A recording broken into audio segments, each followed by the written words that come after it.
And nominated by RSS ब्राह्मण। ये RSS के ब्राह्मणों के द्वारा नरेंद्र मोदी को नॉमिनेट किया हुआ है। एक होता है इलेक्टेड प्राइम मिनिस्टर, एक होता है नॉमिनेटेड प्राइम मिनिस्टर। ये आरएसएस के ब्राह्मणों के द्वारा नरेंद्र मोदी के को नॉमिनेट किया हुआ है। नॉमिनेट अंग्रेजी का शब्द है जो बाबा साहब आंबेडकर ने 32 के राउंड टेबल कॉन्फ्रेंस में यूज किया था। उसका आपको हिंदी अर्थ बताता हूं। नॉमिनेटेड का मतलब होता है नामधारी। गुजरात परिवर्तन के लिए ये गुजरात में गुजरात परिवर्तन यात्रा निकाली गई थी। आज बहुजन मुक्ति पार्टी के द्वारा ये समापन कार्यक्रम आज यहाँ हो रहा है। यानी इस कार्यक्रम का समापन हो रहा है। ये आखिरी कार्यक्रम है। उसके बाद कुछ दिन के बाद गुजरात में चुनाव घोषित हो सकते हैं। तो गुजरात में आने वाले समय में चुनाव होने वाले हैं। इसी बात को ध्यान में रखते हुए बहुजन मुक्ति पार्टी के द्वारा गुजरात परिवर्तन यात्रा चलाई गई, जिसका आज समापन हो रहा है। इस संबंध में कुछ बातें मैं आप लोगों को बताना चाहता हूं। सबसे पहली बात तो हम लोगों को ये जानना है, ये समझना है कि परिवर्तन केवल गुजरात में ही करना जरूरी नहीं है।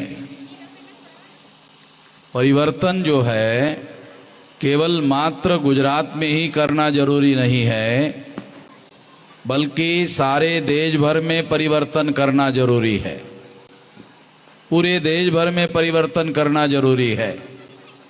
2022 में गुजरात में चुनाव होने जा रहा है और 2024 में, जो बहुत ज़्यादा लंबा नहीं है, ज़्यादा समय अभी नहीं है, 2024 को लोकसभा का चुनाव होने जा रहा है। यानी गुजरात में जो चुनाव होने जा रहा है वो मुख्यमंत्री चुनने के लिए है, और 2024 में जो चुनाव होने जाएगा वो चुनाव प्रधानमंत्री चुनने के लिए होगा। तो बहुत ज़्यादा लंबा समय नहीं है।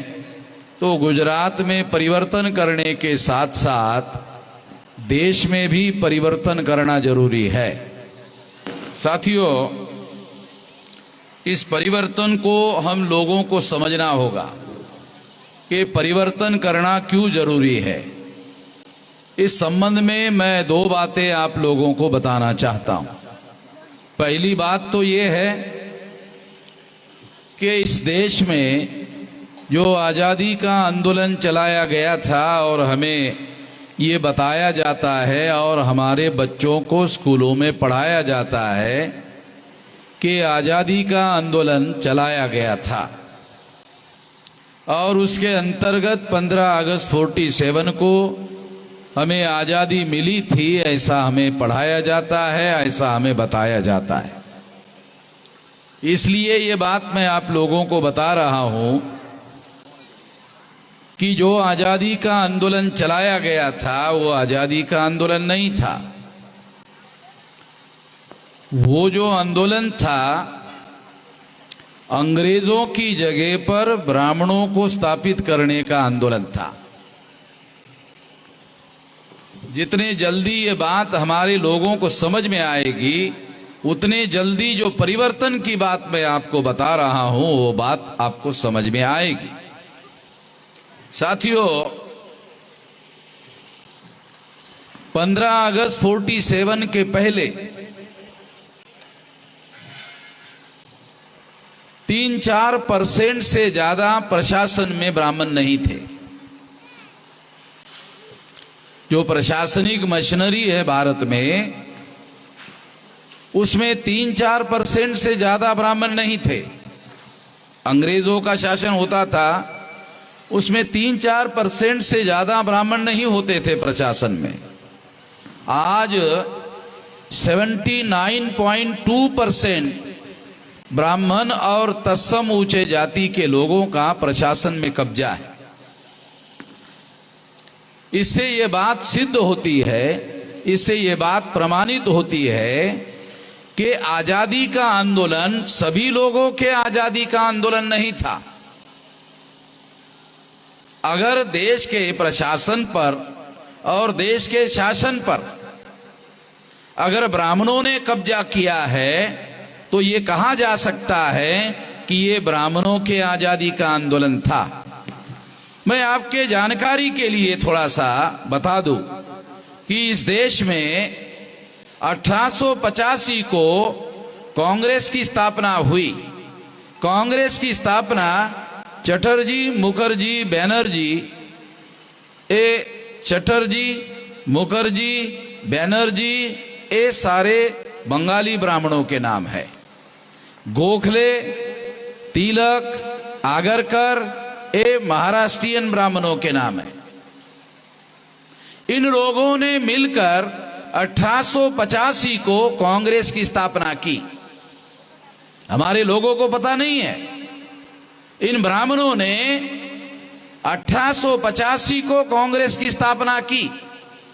तो हमारे लोगों को आजादी दिलाने के लिए नहीं, वो लोग हमारा समर्थन लेकर अपने आप को आजाद करना चाहते थे। तो ये उन लोगों के आजादी का आंदोलन था और वो चाहते थे कि अंग्रेज चले जाए और अंग्रेजों के बाद ब्राह्मण भारत के हुक्मरान बन जाए, ये वो चाहते थे। और इसीलिए उन्होंने उस आंदोलन को चलाया था। इस बात को ध्यान में रखते हुए ये बात मैं आप लोगों को बता रहा हूं कि 15 अगस्त 47 को जब आजादी मिली तो एक ब्राह्मण को देश का प्रधानमंत्री बनाया गया, पंडित जवाहरलाल नेहरू। आपको जानकारी हो, आपको बात समझ में आ जाए, इसलिए मैं ये बात आपको सबूत के तौर पर पेश कर रहा हूं। यानी जो 15 अगस्त 47 के पहले अंग्रेजों का राज हुआ करता था, 15 अगस्त 47 से पंडित जवाहरलाल नेहरू जो ब्राह्मण थे, काश्मीरी ब्राह्मण थे, उनका राज शुरू हो गया।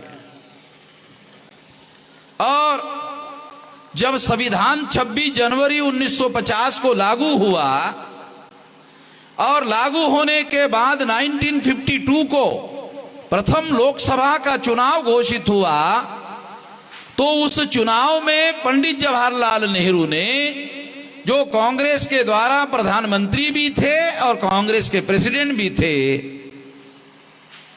जवाहरलाल नेहरू ने 60% टिकटें ब्राह्मणों को दी, जिनकी संख्या देश में 3.5% है।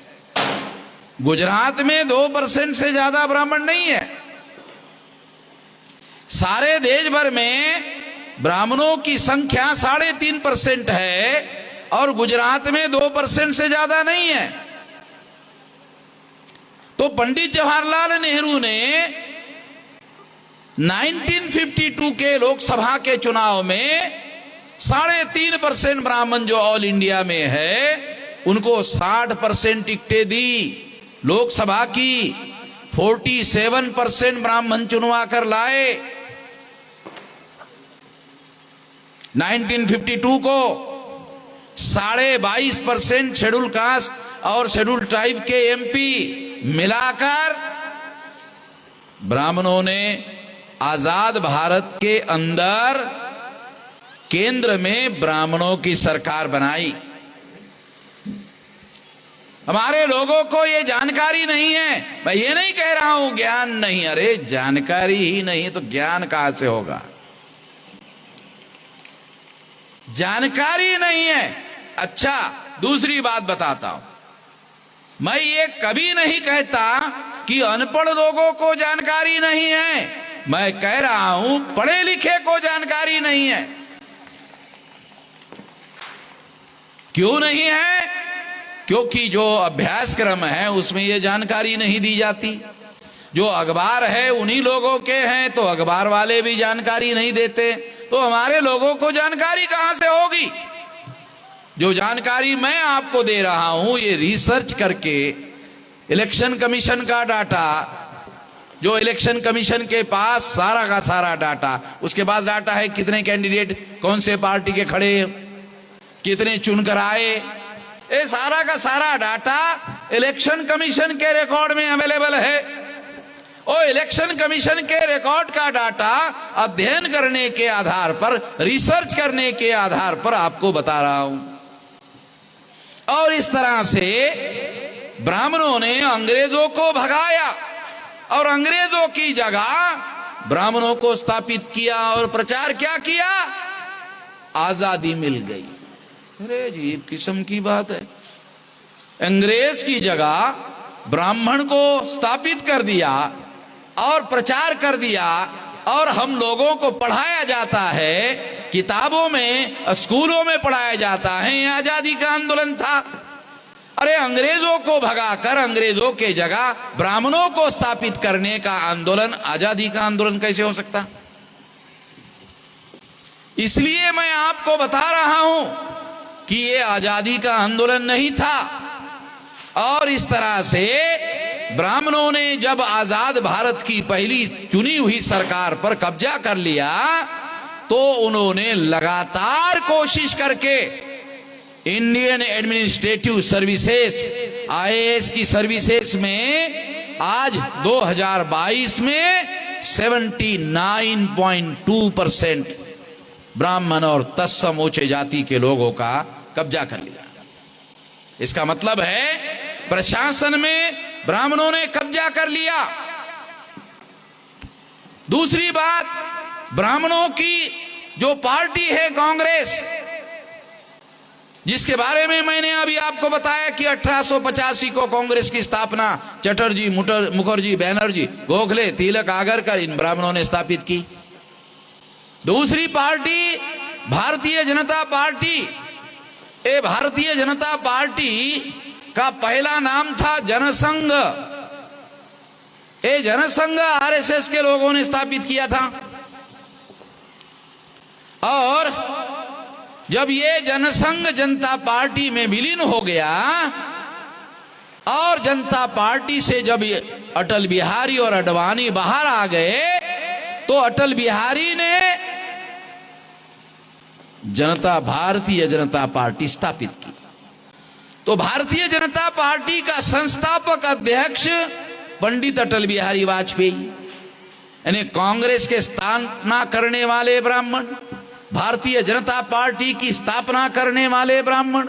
ये भारतीय जनता पार्टी भी ब्राह्मणों की पार्टी है। कुछ लोगों को भ्रम हो सकता है कि अगर ब्राह्मणों की पार्टी है तो नरेंद्र मोदी ये पिछड़े वर्ग का आदमी देश का प्रधानमंत्री क्यों है? ये भ्रम हो सकता है। इसलिए मैं आपको बताना चाहता हूं कि Narendra Modi is not a real prime minister of India, he is a nominated prime minister of India and nominated bye RSS ब्राह्मण। ये RSS के ब्राह्मणों के द्वारा नरेंद्र मोदी को नॉमिनेट किया हुआ है। एक होता है इलेक्टेड प्राइम मिनिस्टर, एक होता है नॉमिनेटेड प्राइम मिनिस्टर। RSS के ब्राह्मणों के द्वारा नरेंद्र मोदी को नॉमिनेट किया हुआ है। नॉमिनेट अंग्रेजी का शब्द है जो बाबा साहब अम्बेडकर ने 32 के राउंड टेबल कॉन्फ्रेंस में यूज किया था, उसका आपको हिंदी अर्थ बताता हूं। नॉमिनेटेड का मतलब होता है नामधारी। नामधारी। तो ये नरेंद्र मोदी जो है ये नामधारी प्रधानमंत्री है। आपको सबूत चाहिए, आपको सबूत देता हूं। नरेंद्र मोदी कहता है पिछड़े वर्ग का है, RSS के लोग भी कहते हैं पिछड़े वर्ग का है, मीडिया के लोग कहते हैं पिछड़े वर्ग का है। मगर नरेंद्र मोदी ने सुप्रीम कोर्ट में हलफनामा दिया ओबीसी की जाति आधारित गिनती नहीं करूंगा। हैरान करने वाली बात है, ओबीसी का ही प्रधानमंत्री ओबीसी के ही विरोध में फैसला कर रहा है। इसका मतलब यह है कोई भी आदमी अपने ही पैर को अगर मान लो उदाहरण देता हूं, मैं कई जगह उदाहरण दिया, आपको भी बताता हूं। एक गधे से गधे आदमी को चुन लो, गधे से गधा, ऐसा होता नहीं है मगर चुन लो, अधुमों के लिए प्रयोग के लिए बताओ, गधे से गधे आदमी को चुन लो और चुनने के बाद उसके हाथ में कुल्हाड़ी दो, ये लो गधा महाराज, ये लो कुल्हाड़ी लो, और लेने के बाद उसको कहो गधा महाराज ये कुल्हाड़ी से अपना ये पैर काटो, ये पैर काटो। तो गधा महाराज क्या बोलता है, गधा जरूर हूं मगर इतना गधा नहीं हूं कि अपने हाथ से अपना पैर काटूं। गधा जरूर हूं मगर इतना गधा नहीं हूं कि अपने ही हाथ से अपना पैर काटूंगा। तो नरेंद्र मोदी अपने ही ओबीसी के जो लोग हैं वो खुद अपने को ओबीसी कहता है, ओबीसी के ही विरोध में जाति आधारित गिनती करने से मना कर देता है। मगर वही नरेंद्र मोदी क्या कहता है, जंगलों में शेरों की संख्या कम हो गई है, यानी शेरों की गिनती करता है और साउथ अफ्रीका से शेर लाकर संख्या बढ़ा देता है? गुजरात के लोगों को तो यह मालूम होना चाहिए ना, कितना महान आदमी देखो, यानी जंगलों में शेरों की संख्या घट गई तो साउथ अफ्रीका से शेर लाया और भारत की शेरों की संख्या बढ़ा दिया। नरेंद्र मोदी अपने को कहता है कि मैं पिछड़े वर्ग का हूं, ओबीसी का हूं, ओबीसी के ही विरोध में जाति आधारित गिनती करने के लिए मना कर देता है। इसका मतलब क्या है, इसका मतलब यह है कि एक ओबीसी का आदमी अपने ही लोगों के विरोध में फैसला नहीं कर सकता। मैं भी मानता हूं फैसला नहीं कर सकता, और अगर फैसला नहीं कर सकता तो फिर किसका फैसला है? आरएसएस का फैसला है। आरएसएस के लोग नहीं चाहते हैं कि ओबीसी की जाति आधारित गिनती हो, इसका मतलब आरएसएस का फैसला है। प्रधानमंत्री नरेंद्र मोदी है, फैसला आरएसएस वाले कर रहे हैं। इससे सिद्ध होता है कि Narendra Modi is not a real prime minister of India, he is a nominated prime minister of India and nominated by RSS Brahmins. ये ब्राह्मण जो है आरएसएस के, उन्होंने नरेंद्र मोदी को नॉमिनेट किया हुआ है। और नॉमिनेट काहे के लिए किया है? नामधारी प्रधानमंत्री काहे के लिए किया है? ब्राह्मणों के 3.5% वोटों से ग्राम पंचायत का पंच चुनकर नहीं आ सकता। चुनाव हो 3.5% ब्राह्मण अगर किसी पंच को वोट दे दे तो गारंटी से हार जाएगा, 200% हार जाएगा। अरे 3.5% वोटों से कोई ग्राम पंचायत का पंच चुनकर नहीं आ सकता। अगर ग्राम पंचायत का पंच चुनकर नहीं आ सकता, देश की पंचायत का प्रधानमंत्री कैसे चुनेगा? नहीं चुना जा सकता। जो ग्राम पंचायत का पंच नहीं चुनवा सकता, वो देश की प्रधानमंत्री कैसे चुनेगा? नहीं कर सकता। इसीलिए ब्राह्मण लोग जो है वो तमाम जो हमारे एससी एसटी ओबीसी के लोग हैं, शेड्यूल कास्ट की संख्या 15%, आदिवासियों की संख्या 7.5%, 15 और 7 22%, 52% ओबीसी, दोनों को मिला दो, तीनों को मिला दो, आंकड़ा होता है 74.5%। हमारे सपोर्ट के बगैर, हमारे मदद के बगैर न कांग्रेस का कैंडिडेट चुनाव जीत सकता है, न भारतीय जनता पार्टी का कैंडिडेट चुनाव जीत सकता है। हमारे लोगों को पता हमारे वोटों का वैल्यू कितना है। इस देश का प्रधानमंत्री हम लोग चुनते हैं। हमारे लोग एससी एसटी ओबीसी के लोग 74.5% है। हमारे ही वोटों से इस देश में प्रधानमंत्री चुना जाता है। हमारे ही वोटों के द्वारा, चाहे कांग्रेस की पार्टी हो चाहे बीजेपी की पार्टी हो, हमारे ही वोटों के द्वारा देश का प्रधानमंत्री चुना जाता है, मगर एससी एसटी ओबीसी के लोगों को खबर ही नहीं है। ये हमारे वोटों से चुना जाता है। वोट का जो अधिकार बाबा साहब आंबेडकर ने लड़ झगड़ कर हमारे लोगों को दिया, ये हमारे लोगों को पता ही नहीं है वोट का अधिकार काहे के लिए। हमारे लोगों को वोट का अधिकार वोट देने का अधिकार मान लेते हैं। वोट का अधिकार वोट देने का अधिकार नहीं है।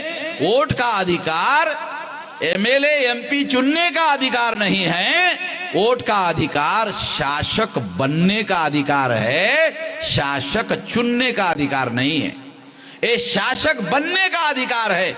जिस दिन एससी एसटी ओबीसी के लोगों को ये बात समझ में आएगी कि वोट का अधिकार वोट देने का अधिकार नहीं, वोट का अधिकार एमएलए एमपी को चुनने का अधिकार नहीं, वोट का अधिकार चुनने का नहीं, शासक बनने का अधिकार है। जिस दिन हमारे लोगों को ये बात समझ में आएगी, उस दिन हमारे लोग ये फैसला करेंगे कि अब बहुत हो गया है दूसरों को चुनने का काम।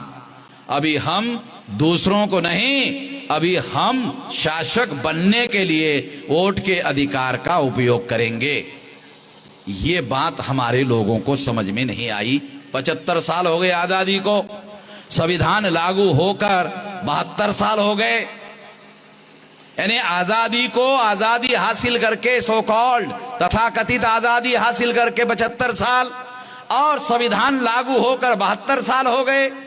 और हमारे पढ़े लिखे लोगों को यह बात समझ में नहीं आई कि वोट का अधिकार वोट देने का अधिकार नहीं है, वोट का अधिकार एमएलए एमपी चुनने का अधिकार नहीं है, वोट का अधिकार शासक बनने का अधिकार है। ब्राह्मण लोग जिनके 3.5% वोट है, वो अपने वोटों का उपयोग शासक बनने के लिए करते हैं, तो उनके शासक बनते हैं।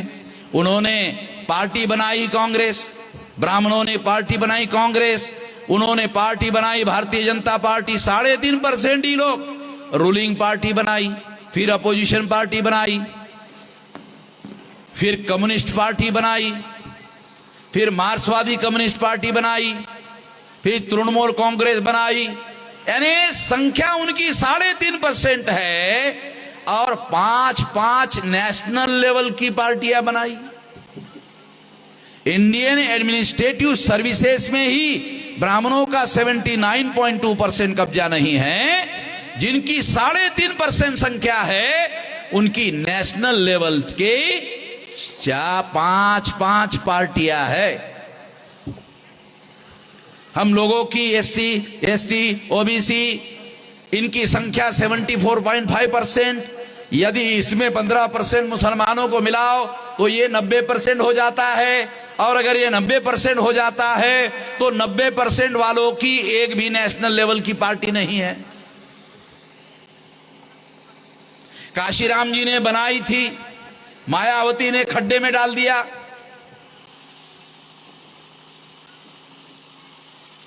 काशीराम जी ने नेशनल लेवल की पार्टी बनाई थी, मायावती ने उसे खड्डे में डाल दिया। मायावती की इतनी ही औकात है, वो इतना ही कर सकती है। साथियों, मैं आप लोगों को जो बात समझा रहा हूं वो एक मौलिक बात यह है कि आज हम लोगों की संख्या 85 से लेकर 90% हमारे लोग हैं, मगर हमारे लोगों की इस देश में एक भी नेशनल लेवल की पार्टी नहीं है जिसे हम लोग अपना कह सके। जिनकी 3.5% संख्या है ब्राह्मणों की, उनकी 5 नेशनल लेवल की पार्टियां हैं। कांग्रेस, बीजेपी, कम्युनिस्ट, मार्क्सवादी कम्युनिस्ट, तृणमूल कांग्रेस, और ये 5 पार्टियां नेशनल लेवल की 5 पार्टियां। और नेशनल लेवल की 5 पार्टियां उनकी है। इंडियन एडमिनिस्ट्रेटिव सर्विसेज में उनकी 79.2% कब्जा है। 543 मेंबर पार्लियामेंट में से 400 मेंबर पार्लियामेंट इन्हीं लोगों के हैं, 400 से ज्यादा है। जुडिशरी में इन्हीं लोगों का कब्जा है, हाई कोर्ट और सुप्रीम कोर्ट में। मीडिया का ले लो, मीडिया 4 प्रकार का है। इलेक्ट्रॉनिक मीडिया इन्हीं लोगों का कब्जा है। प्रिंट मीडिया, अखबार, आपके गुजरात में गुजरात समाचार, संदेश और ऐसे तमाम जो आपके डेली पेपर है प्रिंट मीडिया के, इन्हीं लोगों के कब्जे में है। प्रिंट मीडिया भी उनके कब्जे में, इलेक्ट्रॉनिक मीडिया भी उनके कब्जे में, और उसके अलावा जो ट्रेडिशनल मीडिया है, मुरारी बापू, आसाराम बापू, डोंगरे महाराज, Ojha Maharaj, Paja Maharaj and any other Maharaj and बचा खुचा महाराज, ये सब उनका ही है। कितने लोगों के नाम लेवे, तो इसलिए शॉर्ट में मैंने बचा खुचा में सबको शामिल कर लिया है। तो इस तरह से इन लोगों के सारा का सारा कब्जा है। मीडिया पर भी इन्हीं लोगों का कब्जा है। चौथा मीडिया है होकल मीडिया। होकल मीडिया का मतलब, जैसे मैं भाषण कर रहा हूं, भाषा का उपयोग कर रहा हूं, तो हमारे लोगों को वो कहते हैं ठीक से भाषा बोलना नहीं आती, तो उनका ही कब्जा है। होकल मीडिया में भी उन्हीं लोगों का कब्जा है। तो इस तरह से मीडिया पर भी उन्हीं लोगों का कब्जा। लोकतंत्र में 4 पिलर है। विधायिका, जहां एमएलए एमपी चुनकर जाते हैं, उनका कब्जा। कार्यपालिका, जिसमें आईएएस आईपीएस आईआरएस अधिकारी जाते हैं, उनका ही कब्जा। जुडिशियरी, हाईकोर्ट सुप्रीम कोर्ट, उनका कब्जा। मीडिया 4 प्रकार का, उनका ही कब्जा। लोकतंत्र के चारों पिलर पर आजाद भारत में उन्होंने कब्जा कर लिया। अरे इतना कब्जा तो अंग्रेजों का नहीं था। इतना जो कब्जा था, इतना तो अंग्रेजों का नहीं था। जितना कब्जा ब्राह्मणों ने कर लिया, उतना कब्जा अंग्रेजों का नहीं था। इसका मतलब यह है कि आजादी का आंदोलन नहीं था, ब्राह्मणों का आजाद भारत पर कब्जा करने का आंदोलन था। इससे यह बात सिद्ध होती है, प्रूव होती है। ऐसे स्थिति में यह बात हम लोग कह रहे हैं कि गुजरात में परिवर्तन होना जरूरी है और देश में भी परिवर्तन होना जरूरी है। ये कब्जा जब तक बना रहेगा, तब तक हमारे लोगों के भविष्य का कोई गारंटी नहीं है। क्या आपको पता है केंद्र सरकार का बजट 35 लाख करोड़ रुपए का? कितने लाख करोड़ का? हमारे लोगों को तो यही समझ में नहीं आता। बहुत सारे लोगों को तो करोड़ का आंकड़ा कितना होता है ये समझ में नहीं आता। 35 लाख करोड़, ये आंकड़ा कितना है यही समझ में नहीं आता। केंद्र सरकार का 1 साल का बजट 35 लाख करोड़, यानी हमारे लोगों को क्या समझ में आया होगा? लाख बोल रहे हो मन में, लाख। 35 लाख नहीं बोल रहा हूं, 35 लाख करोड़ 1 साल का बजट है। और ये केवल केंद्र सरकार का बजट है, राज्य सरकार का बजट अलग है। अकेले बॉम्बे की म्युनिसिपल काउंसिल है, उसका 40,000 करोड़ का बजट है। ये जो बॉम्बे की म्युनिसिपल काउंसिल है, उसका बजट 40,000 करोड़ का है। मैं आपको आंकड़े इसलिए बता रहा हूं कि ये 35 लाख करोड़ रुपए का जो बजट है टैक्स के रूप में सरकार को मिलता है, एक खर्चा कहां होता है? अरे हमारी गरीबी 75 साल हो गए, 72 साल तो सरकार आजादी मिली, इसके बाद भी ये बजट बन रहा है। अरे पैसा जाता कहां है? हमारे गरीबों की गरीबी खत्म क्यों नहीं हो रही है? भूखमरी खत्म क्यों नहीं हो रही है? आजादी को मिलकर 75 साल हो गए और 75 साल के आजादी में 30% लोग भूखमरी। हमारे लोगों को आसानी से समझ में आ जाए इसलिए बोला भूखमरी, यानी भूख से पेट भर अन्न नहीं मिलता है, इसलिए लोग मरते हैं हमारे देश में आजादी को 75 साल होने के बाद भी। और अगर ऐसा होता है तो ये आजादी का क्या करने का भाई, जिसमें आजादी में हमारे लोग भूखमरी के मर जाते हैं। यानी भारत सरकार के पास पैसे की कमी नहीं है, मगर उस गरीब की गरीबी खत्म करने के लिए सरकार पैसा खर्चा करती है, ऐसा दिखाई नहीं दे रहा है। और अगर ऐसा होता तो 75 साल हो गए आजादी में, उसकी गरीबी खत्म हो गई होती। आखिर ये पैसा जाता कहां है? तो जिन लोगों ने ये पार्टियां बनाई उन लोगों के हाथों में जाता है। आप लोगों ने ये टाटा बिरला, पहले ये नाम हमारे समय में सुने ही देते थे, अब टाटा बिरला पीछे पड़ गया, अभी आ गए अंबानी है? और अंबानी को भी पीछे छोड़ दिया, आ गया अडानी। अंबानी को भी पीछे छोड़ दिया। आप लोगों को पता नहीं, आज की अगर खबर आप सुन लो तो आपको पता चलेगा कि आज तो 5 लाख करोड़ का कोई प्रॉपर्टी खरीद लिया सरकार की। 15,000 करोड़ में नरेंद्र मोदी ने उसको 5 लाख करोड़ की प्रॉपर्टी बेच दिया। कंटेनर इंडिया को 5 लाख करोड़ की प्रॉपर्टी 15,000 करोड़ में बेच दिया। और इससे क्या हुआ? इससे अडानी भारत का पहले नंबर का अमीर हो गया। आज के तारीख में टाटा बिरला अरे बहुत पीछे चला गया, तो पहले नंबर का अडानी हो गया। अडानी जामनगर में स्कूटर चलाता था 20-25 साल पहले। स्कूटर है? कहाँ थी? अहमदाबाद में किराने की दुकान थी। और सारे देश भर में प्रचार करने के लिए जो एरोप्लेन नरेंद्र मोदी यूज करता है वो अडानी का एरोप्लेन है। आप लोगों को ना जानकारी नहीं है। नरेंद्र मोदी सारे देश भर में प्रचार करने के लिए जिस एरोप्लेन का यूज करता है वो एरोप्लेन अडानी का होता है। तो ये जो नरेंद्र मोदी प्रधानमंत्री हो गया, उसके बाद उसकी संपत्ति इतनी बढ़ गई। तो संपत्ति ऐसे थोड़ी बढ़ी, तो ये पॉलिटिकल इकोनॉमी है।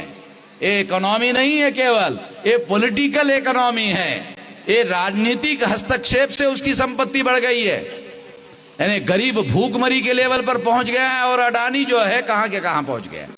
टाटा को पीछे छोड़ दिया, अंबानी को पीछे छोड़ दिया, बिरला को पीछे छोड़ दिया।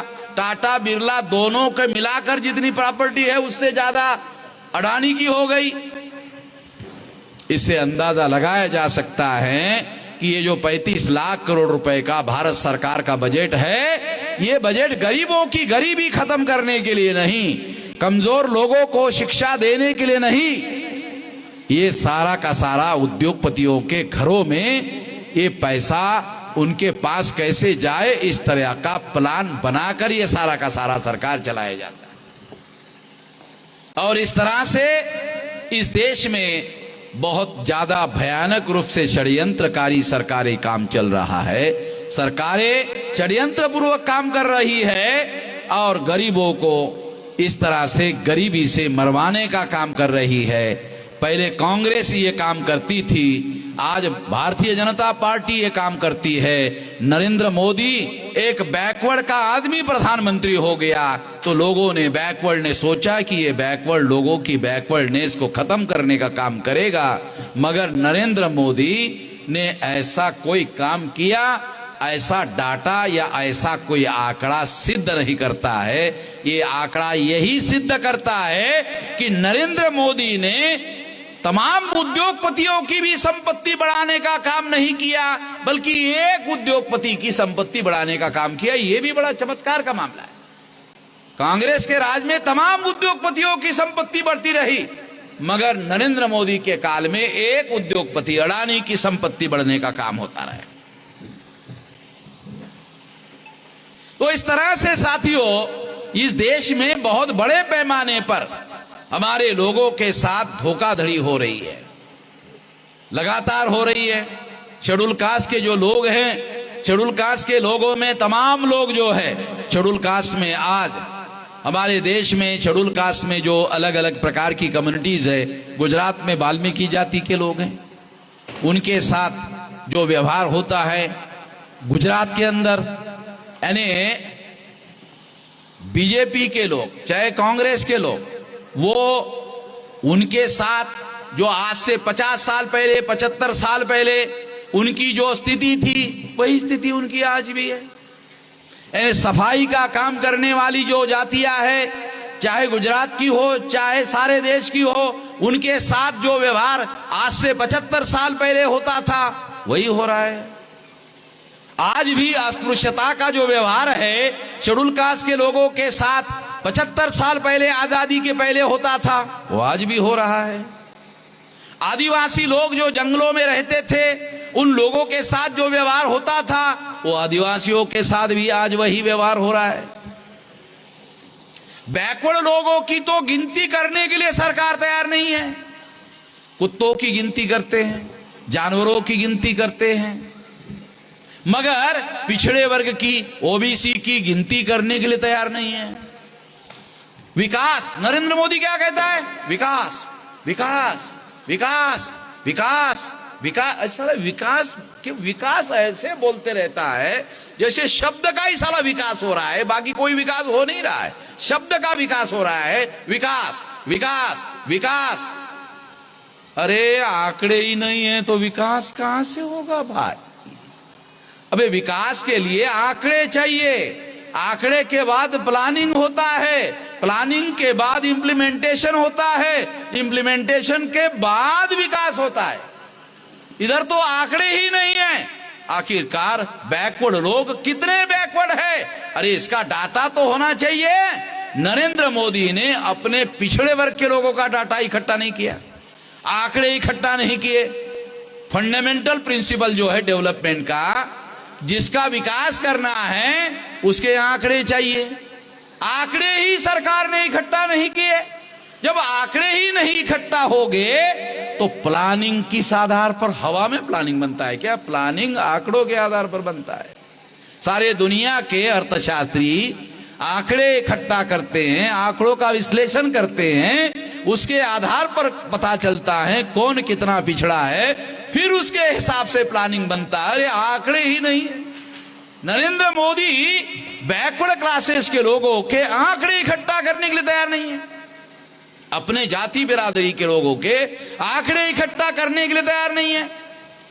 जब नरेंद्र मोदी के आंकड़े इकट्ठा करने की तैयारी नहीं है तो फिर विकास कहां से होगा?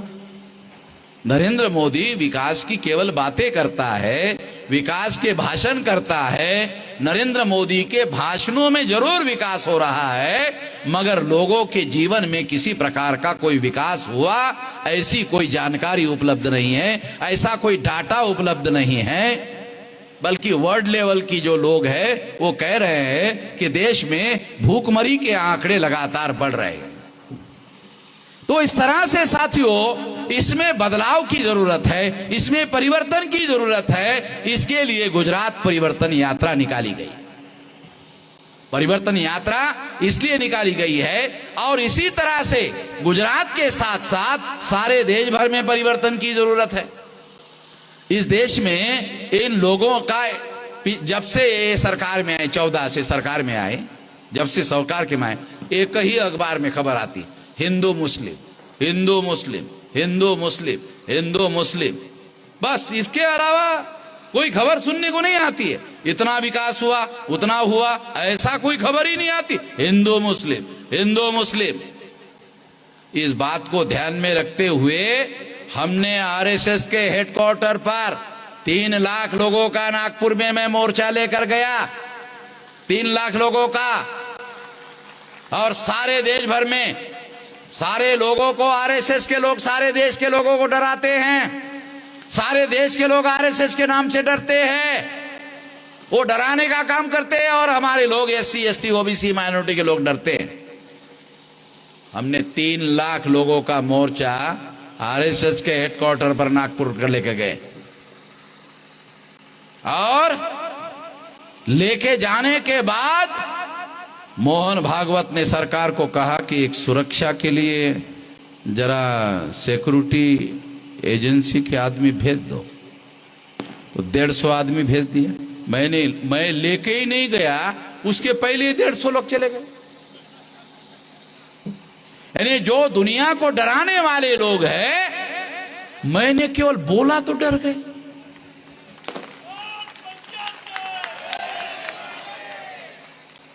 और जब मैं वहां 3 लाख लोग लेकर गया और पुलिस की नहीं सुना,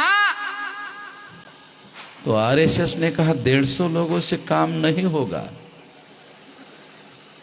ये पागल लोग हैं, इनका इतिहास है। इनके 500 लोगों ने 28,000 पेशवा ब्राह्मणों को मारा था भीमा कोरेगांव में।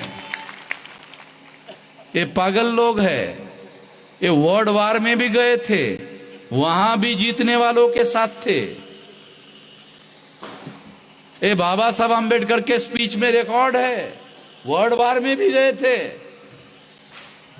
और जब वर्ल्ड वार में जीत हुआ तो हमारे लोग जीत वाले के साथ में थे। जहां भी हमारे लोग जाएंगे जीत जाएंगे। तो वहां 3 लाख लोगों का मोर्चा हम लेकर गए। तो मोहन भागवत ने सरकार को कहा, अरे ये सिक्योरिटी फोर्सेस से ये कंट्रोल नहीं होंगे, कमांडो भेजो, कमांडो। तो 70 कमांडो वहां। बोलते परमानेंट रखना पड़ेगा, वामन मेश्राम का पता नहीं कब आ जाएगा और क्या कर लेगा पता नहीं। परमानेंट 70 कमांडो रखे गए, जो लोग सारे देश के लोगों को डराते हैं। अब उन लोगों के डरने की बारी है। हमने 3 लाख लोगों का मोर्चा लेकर गए, अब उन लोगों को डरना होगा इस देश में। और आप लोगों को, एससी, एसटी, ओबीसी, माइनॉरिटी के लोगों को, खासतौर पर मुसलमानों को कहता हूं, अगर मुसलमान मेरा साथ दे तो डर उसी समय खत्म हो जाएगा। मुसलमान अगर मेरा साथ दे दे, देते ही खत्म, डर ही खत्म हो जाएगा मुसलमानों का। जिसको किसी को भी डर लगता है भारत में, तो लोग जो है हनुमान चालीसा पढ़ते हैं। अरे हनुमान चालीसा पढ़ना बंद कर दो, वामन 41वां पढ़ो, खत्म हो जाएगा, कोई डर नहीं रहने वाला। इसलिए साथियों, ये लड़ाई हमने वहां शुरू की। ये लड़ाई कौन सी है? संघ परिवार वर्सेस मूल निवासी परिवार। अभी हिंदू मुस्लिम खत्म हो गया मामला। अभी आप लोगों को याद नहीं है, अभी आजकल आरएसएस वाले हिंदू मुस्लिम बोलना बंद कर दिए। अभी नई लड़ाई देश में शुरू हो गई है। कौन सी? संघ परिवार वर्सेस मूल निवासी परिवार। संघ परिवार का मतलब है विदेशी परिवार और मूल निवासी परिवार का मतलब है देसी परिवार। तो देसी वर्सेस विदेशी परिवार की लड़ाई शुरू हो गई है। और ये लड़ाई 15 अगस्त 47 को एक बार अंग्रेज चले गए थे। अभी जो लोग इधर देश में हैं, उन लोगों की बारी है। अगर वो ईमानदारी से छोड़ना चाहते हैं और इज्जत से रहना चाहते हैं तो रहने देंगे। हम उनको यहां से चले जाओ ऐसा नहीं कहने वाले, मगर बदमाशी से रहेंगे तो फिर बोलना पड़ेगा। बदमाशी से रहेंगे तो बोलना पड़ेगा। जैसे गांधी ने कहा चले जाओ, तो दोबारा बोलना पड़ेगा चले जाओ। तो वो लोग मेरे पास आए थे, बोल रहे थे कि वो तो अंग्रेजों के लिए देश था, हमारा कहां है, हमारा काम कहां जावे। अरे काला सागर के पास तुम्हारा देश है भाई, काला सागर के पास तुम्हारा देश है। और काला सागर के पास वाला देश नहीं तो सागर तो है ही, जाओ आ रहो सागर में। तो इसलिए साथियों, हम लोग उनको ये नहीं कह रहे कि जाओ, हम कह रहे हैं कि इधर रह सकते हो, मगर यहां संविधान के दायरे में रहकर रह सकते हो। तो तुम लोग अभी तक संविधान पर तुम्हारा यकीन है, इसका रेजोल्यूशन तक पास नहीं किया आरएसएस ने कि संविधान पर हमारा विश्वास है, ऐसा रेजोल्यूशन तक पास नहीं किया। तो तुम लोगों को किस आधार पर रहने दिया जाए, ये सवाल खड़ा होता है। तुम संविधान पर यकीन नहीं करते हो। इसलिए साथियों, आने वाले समय में जो लड़ाई शुरू हो गई है वो है संघ परिवार वर्सेस मूल निवासी परिवार। अब मामला हिंदू मुसलमान का खत्म हो गया, अब मामला हिंदू मुसलमान का खत्म हो गया। अब मामला शुरू हो गया संघ परिवार वर्सेस मूल निवासी परिवार। और ये लड़ाई आने वाले समय में हम लड़ेंगे। ये लड़ाई हम आने वाले समय में लड़ेंगे और ये लड़ाई जीतेंगे। आज नहीं तो कल, कल नहीं तो परसों, परसों नहीं तो तरसों, तरसों नहीं तो नरसों। अरे तो जीतना तय है, जीतना तय है। इसलिए जीतने के लिए तैयारी करो, चाहे चुनाव हो चाहे लड़ाई हो, हर प्रकार की लड़ाई जीतने के लिए अपने आप तैयारी करो। अगर आप तैयारी करोगे तो यकीनन हम लोग जीतेंगे। इतना ही इस मौके पर मैं आप लोगों को कहना चाहता हूं। इस काम में आप साथ सहयोग और समर्थन करो। धन्यवाद।